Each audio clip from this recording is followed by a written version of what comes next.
दोस्तों इंडिया और Russia oil को लेकर एक बड़ी खबर निकल कर आ रही है। इंडिया के गवर्नमेंट ऑफिशियल्स ने क्लियरली बोल दिया है कि इंडिया को किसी भी कंट्री से परमिशन लेने की जरूरत नहीं है रूसियन ऑयल को खरीदने के लिए। मतलब सिंपल है, अगर इंडिया को एनर्जी चाहिए तो इंडिया अपने नेशनल इंटरेस्ट के अकॉर्डिंग डिसीजन लेगा। लेकिन ऐसी क्या नौबत आ गई कि इंडिया को ये स्टेटमेंट देना पड़ा।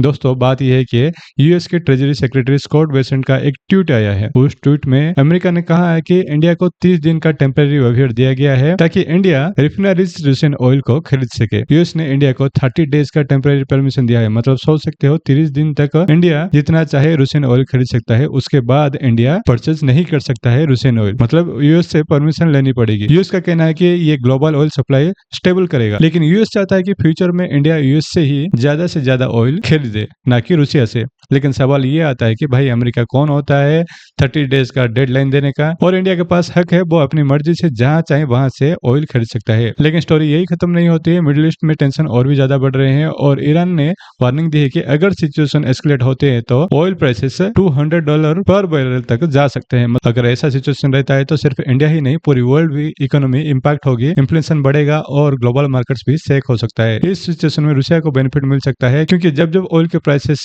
बढ़ते हैं तब तब रूसियन ऑयल की डिमांड ऑटोमेटिकली इंक्रीज हो जाती है। अब तो सबकी नजर एक चीज पर टिकी है, ग्लोबल ऑयल प्राइसेस और मिडिल ईस्ट टेंशन।